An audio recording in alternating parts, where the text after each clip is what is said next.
Folks, in this module, we're going to have a look at delivering CPR to a baby. Remember in first aid terms that a baby is considered any person up to the age of 1. Now we'll get this information from the parent or the guardian, or they just look like a baby. The first obstacle that we need to be very aware of are said parent or guardian. Traditionally, if they have an unwell baby, they will do one of two things. Either try to source help immediately from somebody, or withdraw, become very, very overprotective, and you're going to find it very, very hard to be able to obtain the baby safely and deliver help. What we never advocate under any circumstances is trying to physically get the child off of the parent or the guardian. This could lead to obvious further problems. We call 999 at this point, very calmly try and explain what we have along with where we are, and I want to get the point across that they are a baby as soon as possible. If I am able to safely obtain the baby, the first thing that I want to do is check whether they are responsive. Now, quite naturally, baby's not going to be responding to my vocal commands. So a very, very gentle tickle on the bottom of the foot or the palm of the hand. I'm literally just trying to see if there are any tangible responses to what I'm doing.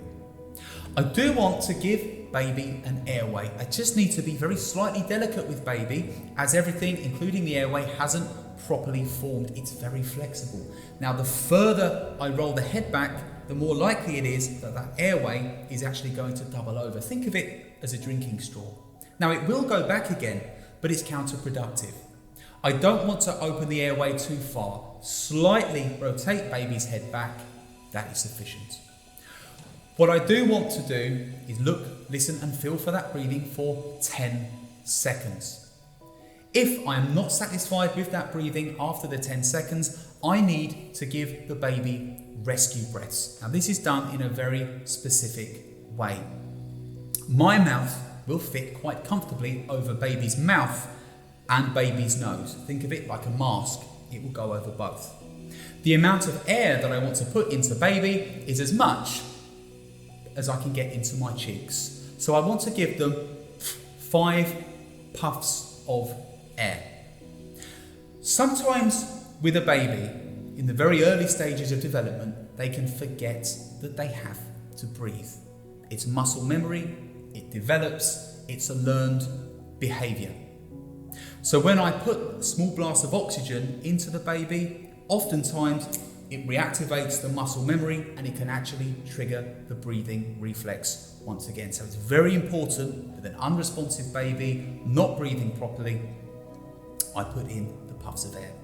After 5 rescue breaths, if there's no significant sign of recovery, and if this hasn't been done already, I need to make sure that an ambulance is called. I am dealing with an unresponsive baby who is not breathing properly, and I'm going to commence CPR. This is, of course, a medical emergency. After my 5 rescue breaths, I now want to give chest compressions. But as you can imagine with a baby, this is done in a vastly different manner. I want to use 2 fingers, and my 2 fingers are going to be placed in the center of baby's chest, preferably on a hard surface, so I've got some resistance, although this can be done in a cradled arm, but hard surface is preferable. And I want to give 30 chest compressions with the 2 fingers in the middle of the chest at about the same speed as an adult. After my 30 chest compressions, I now want to give 2 puffs of air. 30 compressions to 2 breaths. 30, 2, 30 and 2. Remember, it's only 5 breaths the first time round.